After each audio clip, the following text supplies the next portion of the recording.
Today, my dear viewers, we're making a movie pitch, or movie script, or idea for a movie, or something along those lines. I do not know the proper terminology. Once again, I did not write a script for this video either, so it kinda goes hand in hand. I am going to be using different clips, videos, and whatnot to try to depict what I'm trying to export out of my mind and import it onto the internet. God, that was wrong. But before I do that, I do want to remind everyone to like, share, and subscribe. Also, don't forget to comment on this video, whether you like it or not. Tell me in the comments, it helps me with my YouTube algorithm. All that said, let's jump right into it. The title of my movie is going to be English Mouse. Now, of course, I'm not actually talking about an actual mouse. It will become very clear to you soon why I decided to name it that way. This movie is actually a period movie and a war movie at the same time, as it is actually set during the Spanish Civil War. Now, I don't actually want to say that this movie is based on true events. It does touch on a certain true event, well, a certain series of true events, but it doesn't necessarily make it so that it actually happened.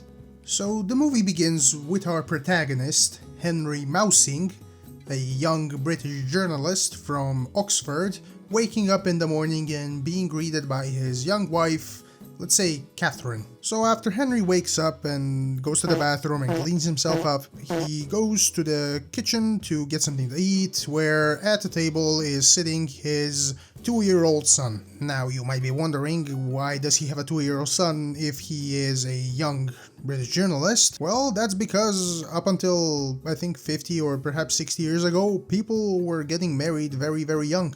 Like, as soon as you're 18, you're out of the house and with, like, wife and kids. But for the purpose of our movie, we're gonna say that Henry is somewhere in between the ages of 23 to, let's say, 26. So, in this early morning setting, Henry is sort of just casually chatting with his wife.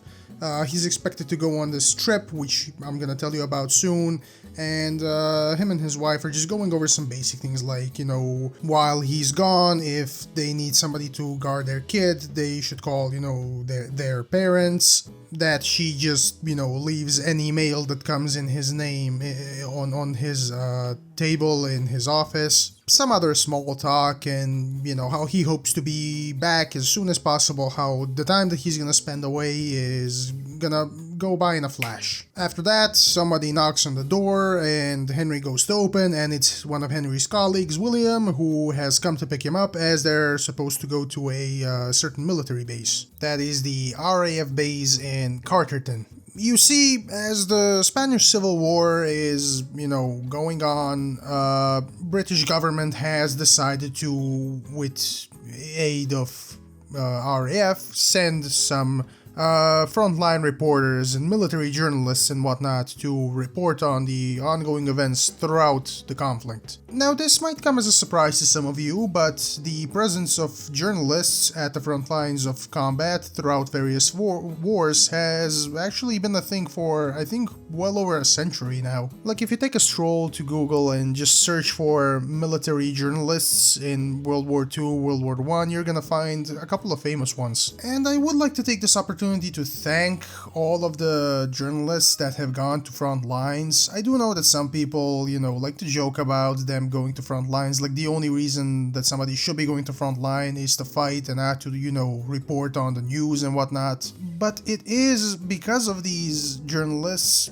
going to these conflicts that we actually know of many things and many details about certain conflicts that are going on. Like, for example, if you look today, we probably wouldn't know that throughout Sudan there are many reports of, you know, individual towns being ethnically cleansed or entire houses being burned without the fast reporting of journalists on the field. If you remember, a couple of years back, many journalists went to Syria at the height of the civil war to report on the ISIS activities. And previous conflicts like World War II, World War I, or the Spanish Civil War are no exception. It's not just the domestic journalists that have been working for either some Spanish or perhaps Portuguese news agency that's reporting back home, but also other governments and people from other countries that are sending people to report on the field events. So as we were saying, Henry, William, and a couple of other guys are these British reporters that are going to be sent to Spain to report on various events.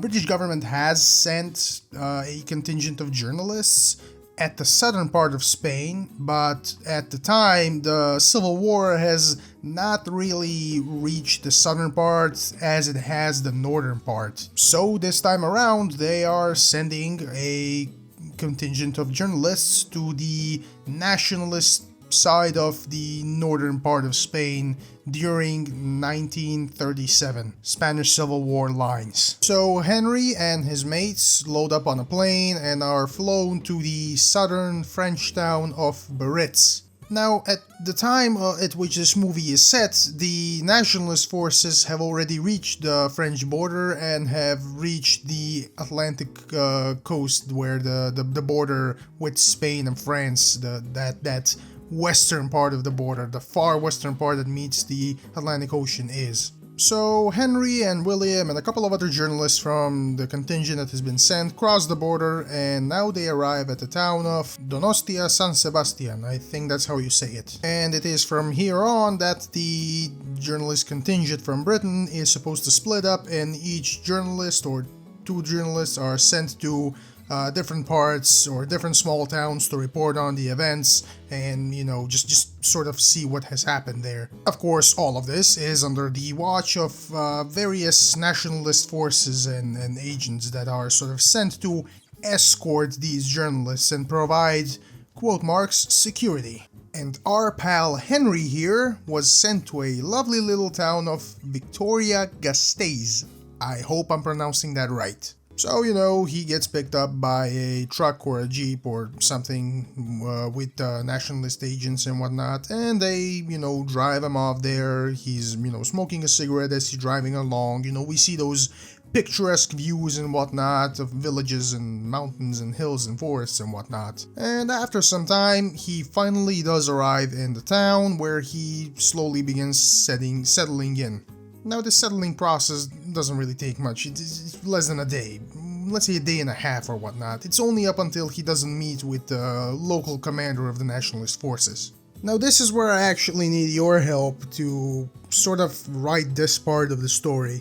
So, we got to the point where he arrives at the city and is about to meet the commander. I just don't know sort of how to approach this process of him meeting the commander. So take the opportunity and write in the comments what you think I should write here. I'm just gonna throw out what I think. I mean, just lay out the easiest possible approach towards as far as him meeting the commander goes. Yeah. So as he is, walking down the street, being followed or escorted by whoever the nationalist forces gave him for escort, he's taking notice of the situation around, the people looking kind of scared, depressed, some of them are happy. Keep in mind that in active war zones, you're gonna have all kinds of differing opinions on the current situation that those people are in. I mean, if you look at the wars in Ukraine or Myanmar or Congo or Sudan, it sort of really depends on who you ask at the front lines, like who they support or what views they hold. Not that they're necessarily gonna tell you which, because they're scared of reprisal, given that you're putting this out there on the internet or on TV, depending on what they think there is gonna be. So as he's walking along, his escort is approached by one of his, fellow soldiers or whatever, and he tells him that, hey, the commander wants to meet the journalist, and so they tell him, hey, journalist, whatever, come with us. So they take Henry to this bar, and once they get in, there he is, the commander of the local nationalist forces. Actually, let me try and paint his introduction, his close-up introduction to Henry a little bit more. As Henry enters the bar, right behind the guard that was given to him, he notices at the round table a figure that has his back turned towards him. The guard approaches this figure, to whom everyone else is turned towards, and leans over to him as if to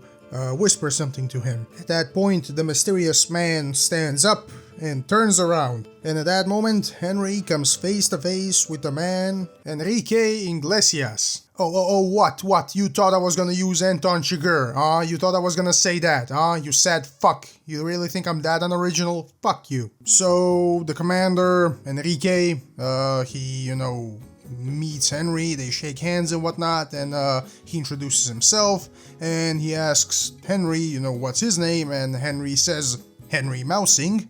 And so, the commander, Enrique, he sort of sees it kind of funny because, mouse is it's an animal, and by the sound of his name, Mousing, to him, it sort of sounds kind of German-ish. So he asks Henry, are you like German or something? Even though he's like British, and Henry says, no, I'm English.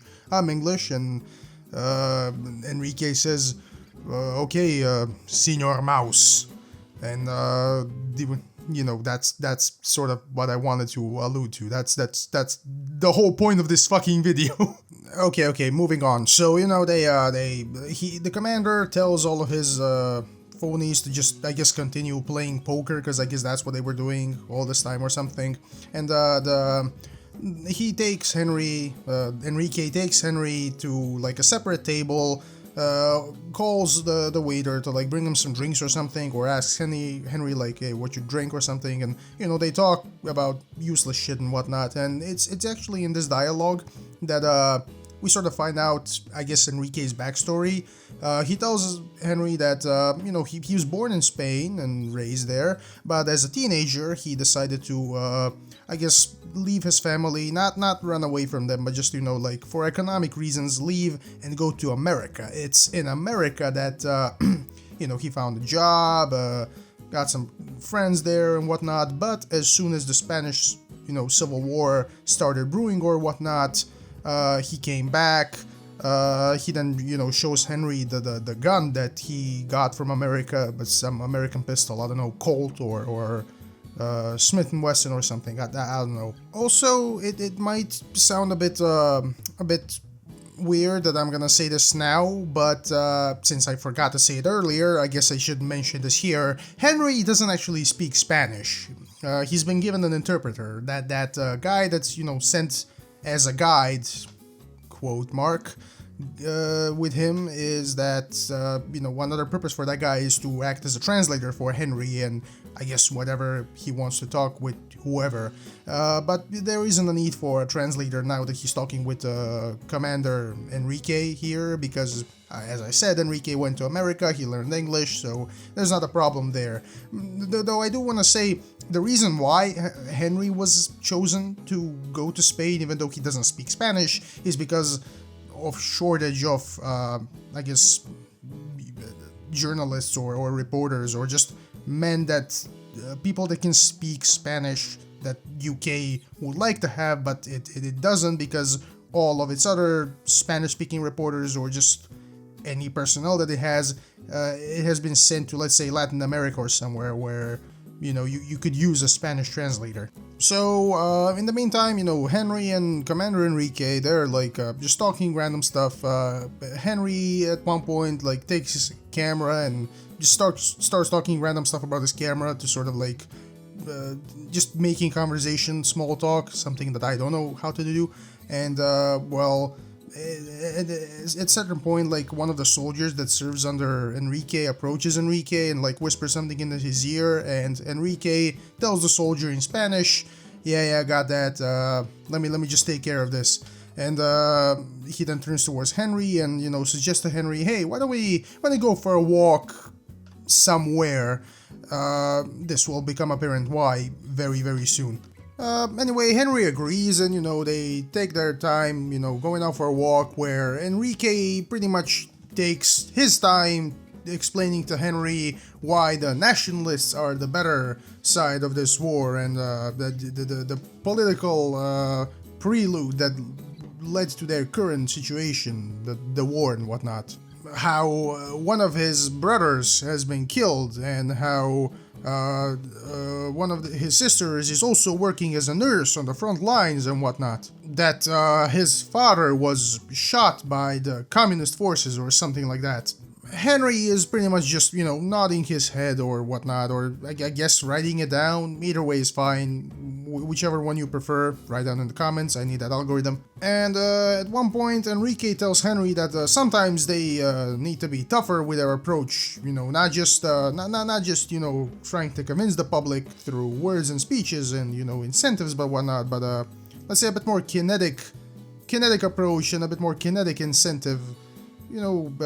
Whacking them with the stick, if I can say it like that, every now and then. Now, Henry is a bit of a scholar, so he knows that his own country of Britain has engaged in some of these stick practices where they whack on anyone that does not toe the line that they set, and he does take an issue with that. So when he hears Enrique and what he's saying, that sometimes the people of his country as well should be given a stick, Henry, being the humanist and being of more gentle persuasion, he sort of takes an issue with this, tells him, well, why would you do that? Like, can't you just stick with the carrot approach as opposed to the stick and whatnot? And after a bit more chatter, the commander tells Henry that it's been nice chatting and whatnot, but that Henry should now be taken to the I guess local inn or wherever the hell he was supposed to be staying while at the town reporting, while the commander goes away with the soldier. And Henry is sort of looking a bit baffled, and why are we ending it abruptly like this and whatnot. But since he doesn't have much of a real say in this, he decides to follow the soldier.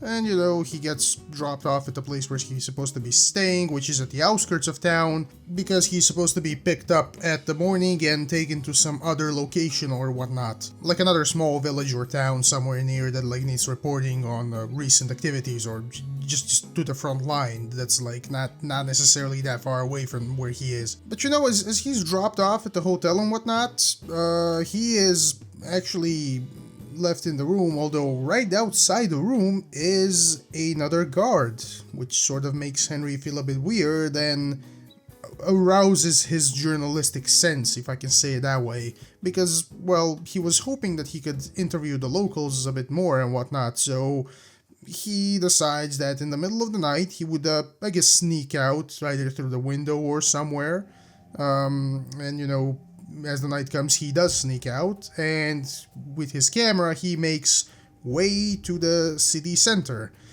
Surprisingly enough, on the way, as he's seeing many soldiers and whatnot, well, he's not walking directly, side by side them. He's actually sort of pretty much sneaking through the bushes and whatnot, because he doesn't want to be seen. And he slowly makes his way through the dark, lightly lit streets to the city center, where seemingly a lot of noise is actually coming from. And when he does make it to there, he sees the commander, Enrique, I guess, standing on some sort of elevation, like a podium or something, like steps or something. Yeah, the steps, sort of like the steps of a cathedral or something. And at the bottom of the steps is a bunch of people tied up or something, and the soldiers of the nationalist forces sort of just around them, just walking and whatnot with guns, as the commander is giving some speech in Spanish. Henry takes notice of the situation and gets his camera set up and starts taking pictures or filming. Yeah, he starts filming. But what really surprises him was when at one point soldiers came with buckets, and in those buckets was petroleum, which they started pouring onto the tied up people.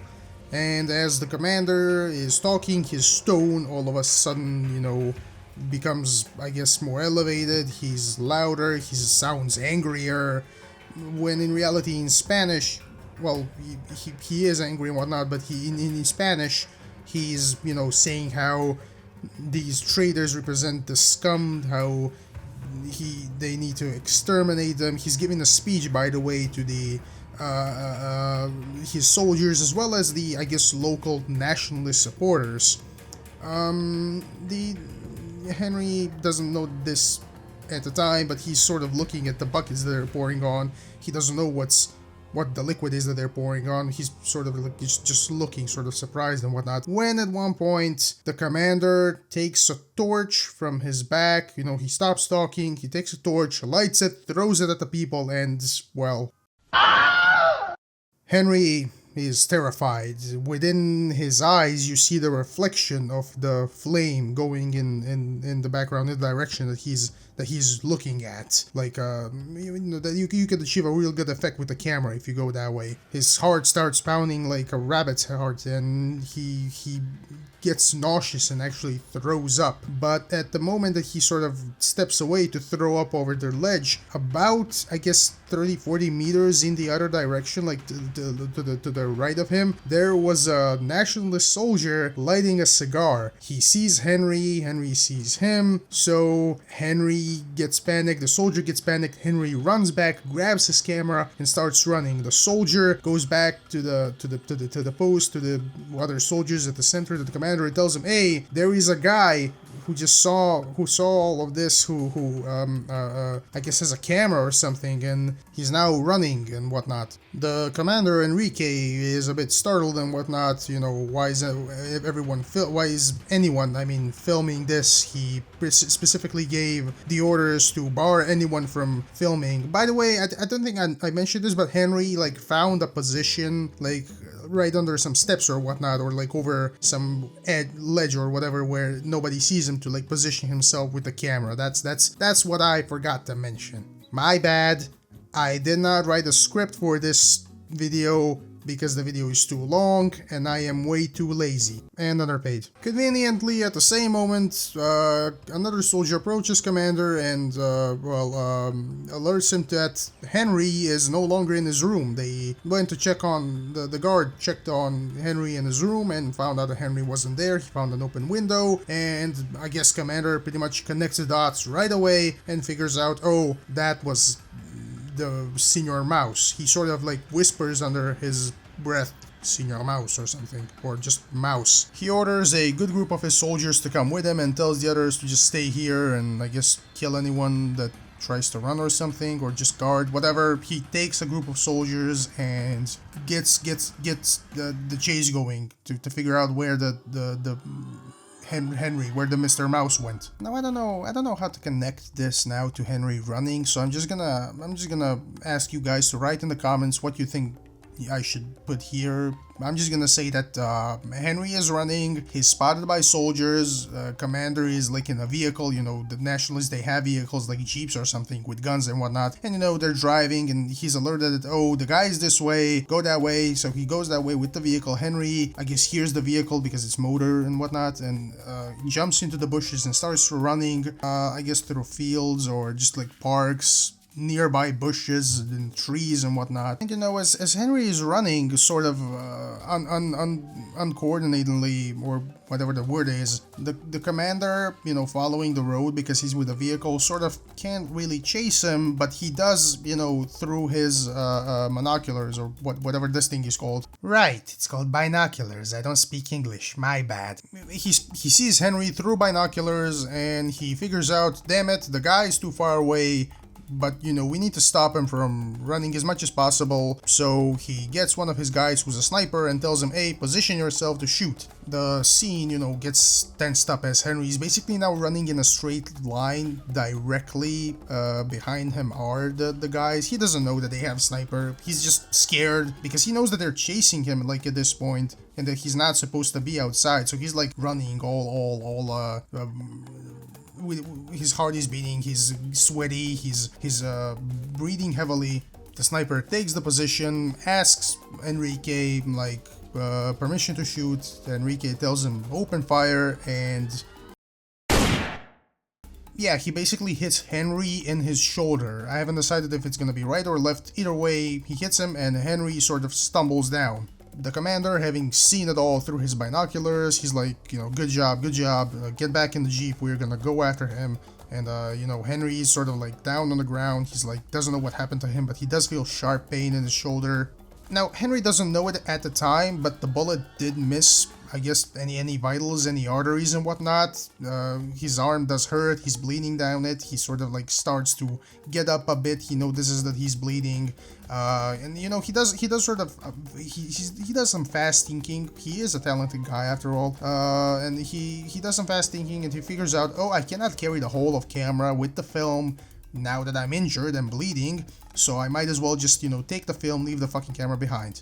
So anyways, when the commander with his jeep and the soldiers comes to the place where they shot Henry, they see, you know, a bit of blood, but they also see the camera without the film. So at this point, the commander is like, bring the dogs or something, and you know, they bring the dogs from the jeeps that they drove in here. They let loose the dogs, and we cut to, you know, seeing Henry running, he's injured and whatnot, the dogs are running after him, he's sort of stumbling a bit still, he hears the dogs barking behind as they're rushing towards him, and you know, as he's running, he's actually on the road now, he found his way to a paved road for cars. He's running, but as he hears dogs approaching, he's like, okay, I need to get off the straight road, you know, paved road where I'm in the open and just go back into the bushes. You know, he's kind of manic here. He doesn't really consider the fact that the dogs can also follow him there, but either way, he jumps off the road and stumbles down well, not too steep of a cliff, but it's steep enough that he can roll, you know, through the leaves and the bushes and whatnot, and as he rolls down, he falls into what's it called, a stream, a water stream or something. So after he falls into the ravine, the ditch, the stream, whatever, he has like a few seconds, I guess,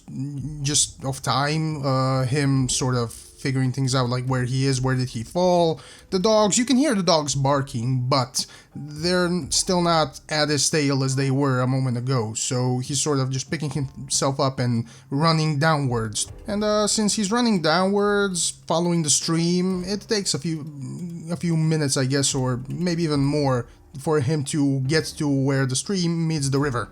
See, now that Henry has reached the river, he's kind of faced with a choice. Does he, I guess, continue running downwards to where the river flows, or does he cross the river, rather swim over it a little bit to try and escape the dogs as much as possible? But again, because those dogs are barking and he does know that they're gonna eventually catch up to him, he makes a quick decision to swim over the river and buy himself as much time as possible. The river isn't too deep. He gets to the other side of the river and runs up a side of the river that's bushy and whatnot, and reaches the road. And I guess as he reaches the road, coming towards him is like a truck that, you know, delivers fruits and whatnot to the locals in the area. The man stops the truck. He, I guess, speaks something in Spanish. He sees that Henry's injured, and Henry's like trying to tell him in English. I guess they don't understand each other, but he does see that Henry's injured. Henry wants to get to a doctor, you know, the man agrees to take him to the doctor, or I guess he just continues on his road to where he was going anyway and just takes Henry with him to get him to the doctor. Henry is now being hastily driven by the truck driver, and he's sort of like worried where Henry is, like constantly looking at him and then to the road because he's now speeding up with the truck. Henry, his vision is getting blurry because, you know, he's been bleeding and while running, so he sort of loses consciousness. We now cut to the scene where the commander is, I guess, running to where the dogs have swam over the river.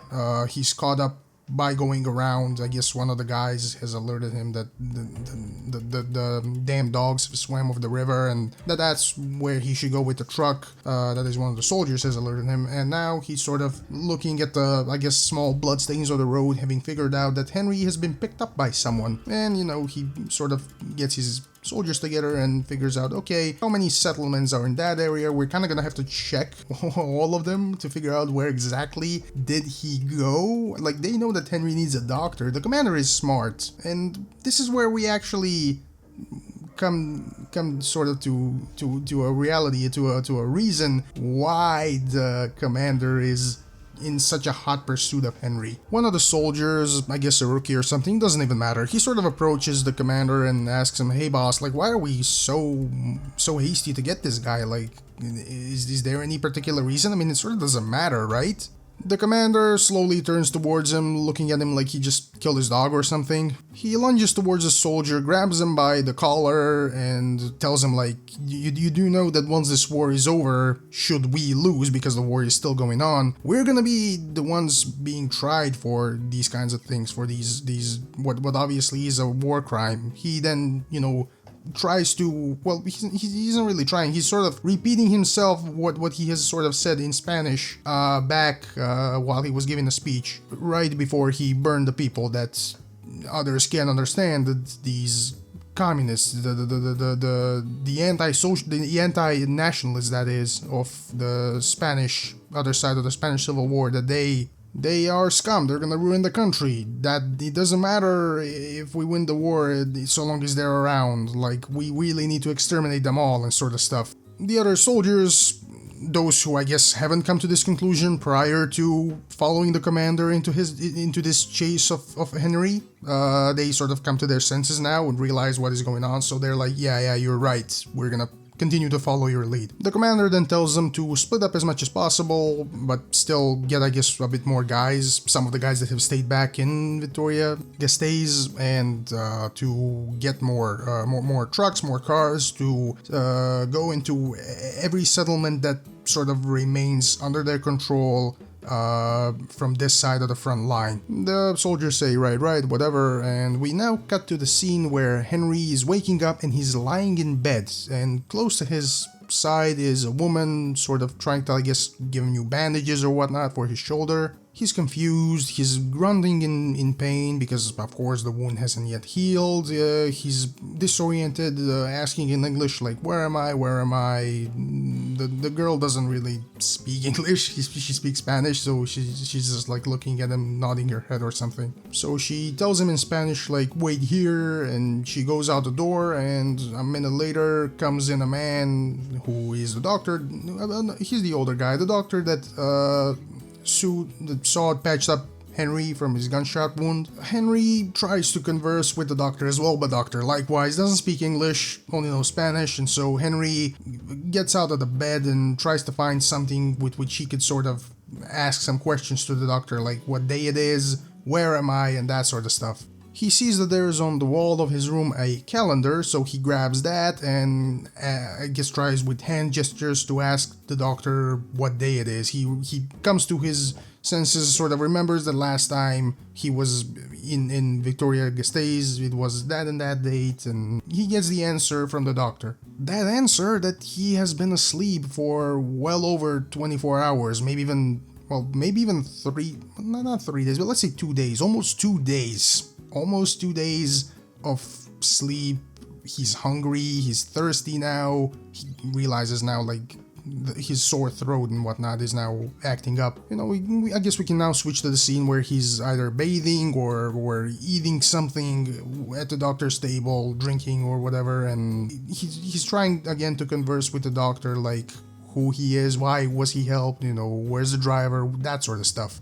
So Henry finds out that he's in the town of Durango. It's a town that's under the nationalist control, and there are plenty of nationalist soldiers throughout the town, but they do not know who Henry is. The doctor hasn't told anyone who Henry is, given that he was driven to the town in the middle of a night. Remember, he was being chased in the middle of a night, so he arrived, I guess, somewhere around the morning or maybe earlier, a day or two before. And as a bonus, the soldiers in the town of Durango don't know that Henry is being chased. The commander of the commander Enrique hasn't alerted anyone to what has happened in Victoria Gasteiz, as he himself is aware that although other nationalist soldiers are committing similar stuff, not all of them are doing it.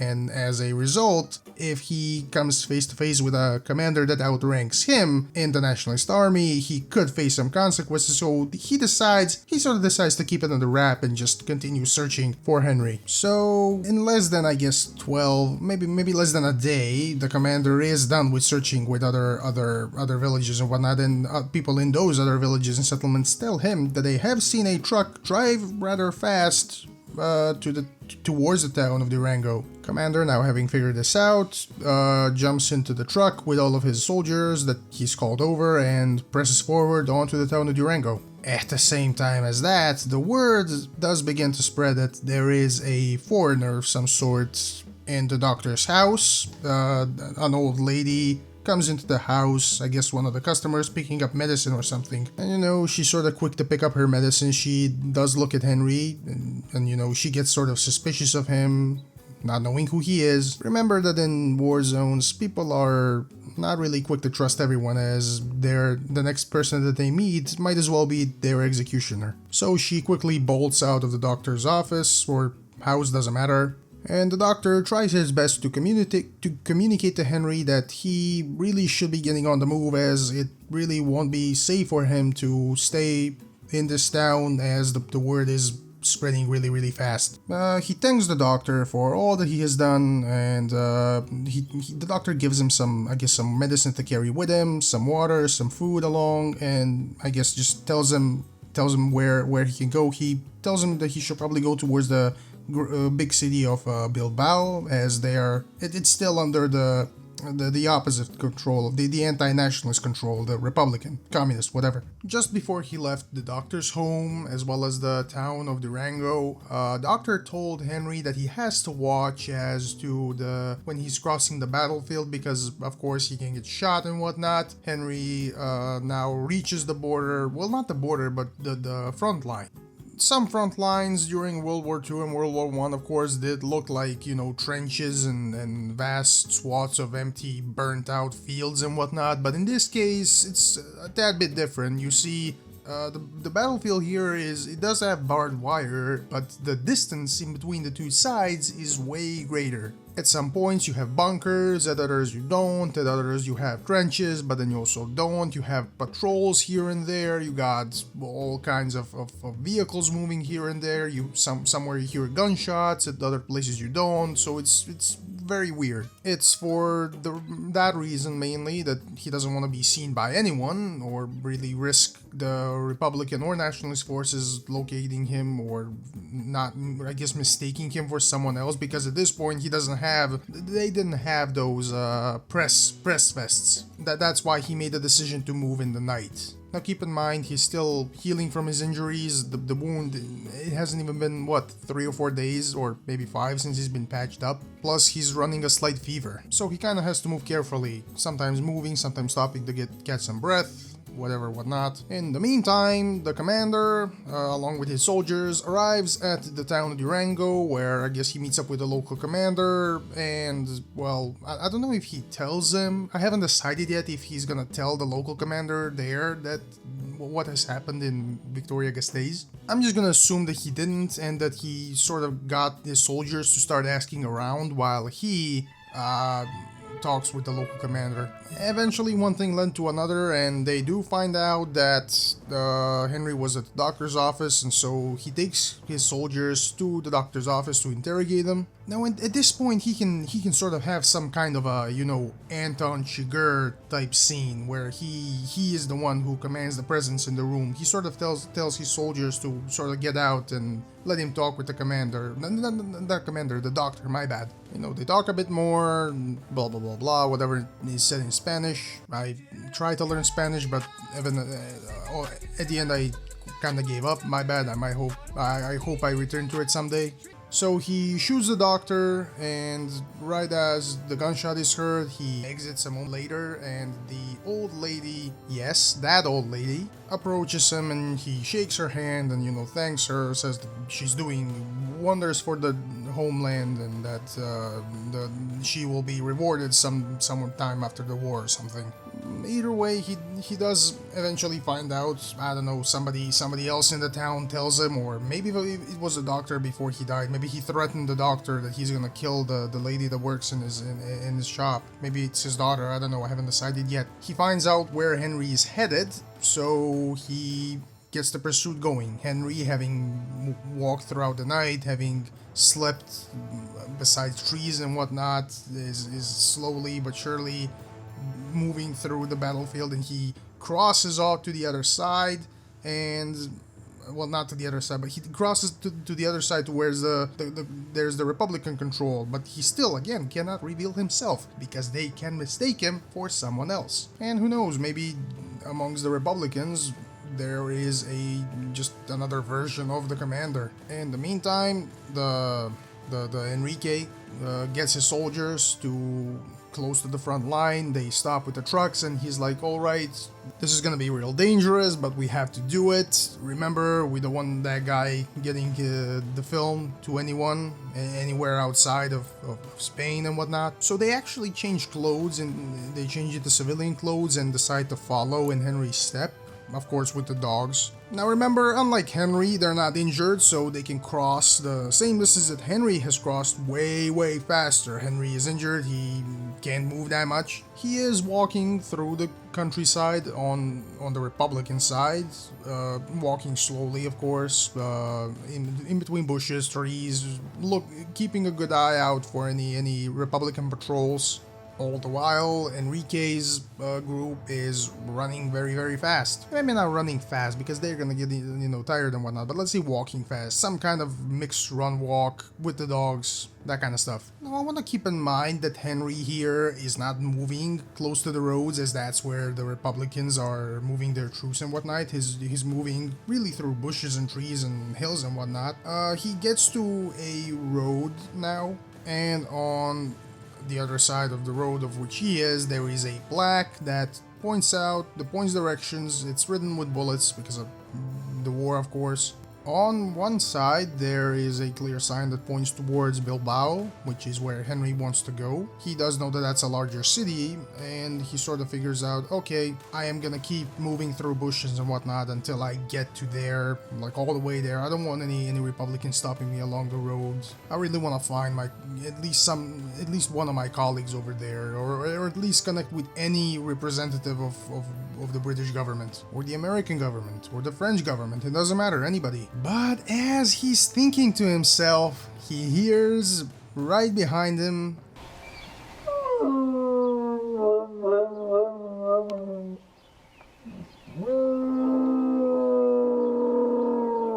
he turns himself around in, I guess, some kind of a shock or fear, and way in the distance he can see Enrique with his soldiers and the dogs. He's mortified. He turns towards the sign and sees that in the left direction there is, of course, the Bilbao direction, which points towards Bilbao, but on the right side is a sign that points towards another town called Guernica. Henry makes a hasty decision to run towards there, a combination of, I guess, several ideas. Maybe he can lose them over there, maybe he can sort of deceive them towards where he's moving. He things, do they know that he wants to go towards Bilbao? How did they track him? Always the dogs, of course. Either way, he makes a hasty decision to run towards Guernica. He runs. Of course, behind him, not that far away, are now the commander and his troops and the dogs. Henry, at this point, is kind of forced to just ignore the pain in his shoulder and the fever altogether and just run like a maniac. I'm guessing that at this point, his stitches might as well be tearing or whatnot, because the bullet basically went through his shoulder, so maybe both sides are tearing up, or just one. Either way, it doesn't matter. He is kind of bleeding again. He reaches the town of Guernica, and he runs through the streets. The people on the streets looking weirded out by, why is there a man with a bloody shoulder running through our streets now? He's running like a maniac again, through small streets, around houses and whatnot, through bushes in the town, trying to find a place to hide at the very least, if not evade the commander altogether. Speaking of him, he too gets to the town with his soldiers. Keep in mind, they're in disguise, they're not wearing uniforms, they're kind of dressed like the civilians there, so the civilians are just looking at them like, what the hell are these guys? Like, are they some kind of gang that is chasing him? Are they some kind of like a mob, maybe? Does he owe these guys money? They don't know, but they do make the connection that they're chasing after the guy with the bloody shoulder that just ran through their town. Now, when it comes to the dogs, it was sort of fine tracking Henry for them through the fields and the bushes and whatnot, even though there were lots of smells over there. It's a very distinct smell of human blood that Henry was emitting through his bleeding wounds. But now that they're in the town, keep in mind there's cattle manure everywhere. There are other people who likewise also may sweat. Somebody may be bleeding, someone from some kind of other wound. There are Republican soldiers around as well, so they do have to move slower now. They can't just run through the town. So the commander is like, okay, listen up, we're gonna sort of split up and just walk through the town, see if you can get anybody to tell you anything about a guy with a bloody shoulder or something. And speaking of that guy, Henry is now actually out of the town and kind of moving in between like haystacks and whatnot to a hill that's sitting to the left, just above Guernica. I think it's called Casnoaga, it says on Google Map, though that might be a park. Whatever, he's running, he seeks, I guess, to hide there or maybe cross the hill and go back to trying to figure out where Bilbao is. But it's here that things take a weird turn, or rather, more appropriately, it's to say a more horrifying turn. A different kind of sound now appears in the air, one that is way louder than any kind of a dog or any kind of a bustling town noise, whatever noise towns make. Commander with the soldiers masked throughout city, they sort of get together at a square to, I guess, exchange information to see if anybody has seen Henry. And when all of a sudden they hear the sound too, and their dogs start barking very, very loudly. The dogs are manic. The Republican soldiers that are also standing around are also kind of looking up. They all know that it's the sound of a plane. Henry, likewise, although he's climbing towards the hill, he hears the sound, but he decides to ignore it for now, the planes, and just continue on towards the top of the hill, my bad. He's already climbing the hill. He reaches the top, he turns around to see the town of Guernica. Now here I can have the scene where both the commander, the people in the town, and Henry, who's on the hill, is looking towards the sky. They all now see the planes, but they also see a certain sign on those planes. And in a face of shock and wonder, they all try to figure out what the hell is going on. Why is that plane here? Why are they here? Why are the Germans here? It's the clear sky, so there's no clouds and nothing. So they see pretty well. Anybody with 20/20 vision or close can see the signs on the plane. At that point, the bomb bay of the planes opens. Everybody's looking in shock, and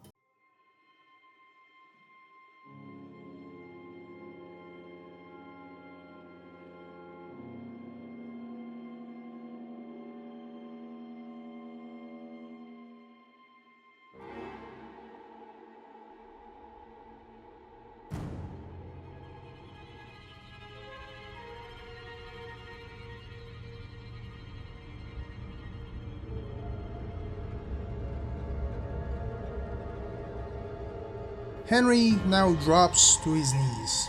He no longer knows what to do with himself. He's questioning his existence with the purpose of life. Why is he seeing this? Why is all of this happening to him? What are humans doing to each other? A million questions go through his mind. You know, we can have like the camera first pointing towards Henry, then sort of backing out of him and turning towards Guernica as we sort of see the view from Henry's back, with his back turned towards the camera. Now keep in mind that the bombing of Guernica didn't just happen in like 5 minutes, it actually lasted for hours. So Henry just stood there on his knees watching as everything unfolded. The town down below burning, he can hear the people screaming, the smell of burning flesh and wood and dirt is all in the air. Commander Enrique Iglesias is most certainly dead. Well, not most certainly, he's definitely dead. And Henry, I guess, kind of comes to his senses at a certain point after an hour or so and just turns around, picks himself up the film as well, and just starts running in the other direction, the direction that he was always going towards the hill, over the hill, trying to get to the Bilbao. He eventually reaches the town of Bilbao. He's, just as he did in Guernica, he's all sweaty and tired and bleeding from his shoulder. He still has a fever, of course. He's dirty, and the people there are like, yo, what's going on? Of course, in Spanish. The Republican soldiers, some Republican guards there, like, see him and they're like trying to question who he is, and he tries to tell them, you know, he's this and that, he's this and that. There are some people now. This is a bigger town, so of course, more different people Well, eventually somebody comes that speaks English. Henry tries to explain to him like what just happened, what he saw. We see people getting into trucks, either soldiers or civilians, doesn't matter, heading towards where Guernica is. All the while somebody else takes Henry to a hospital.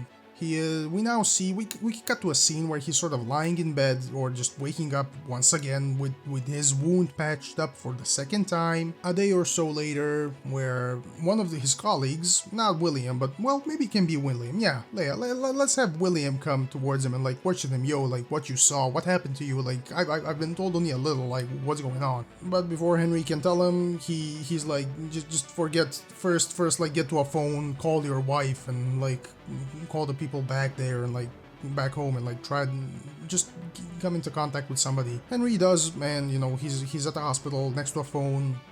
They had like phones attached to the walls back then.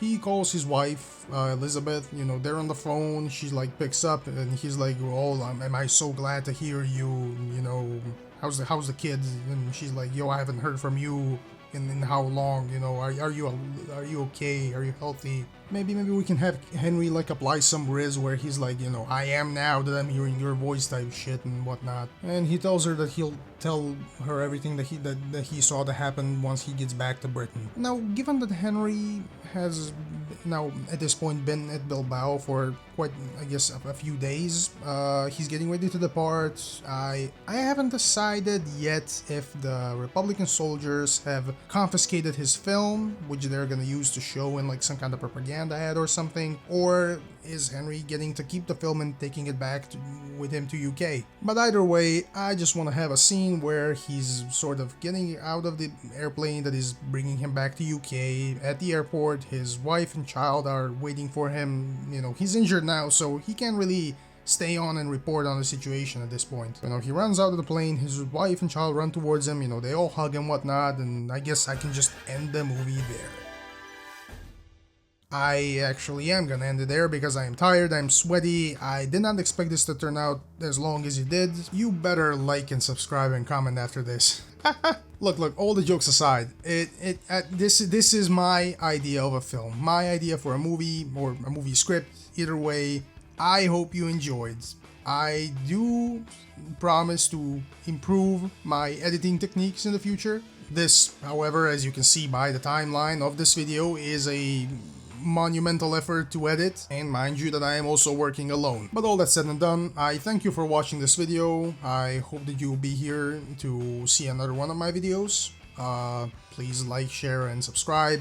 Like, share, and subscribe. What am I saying? I'm losing my marbles here. Bye.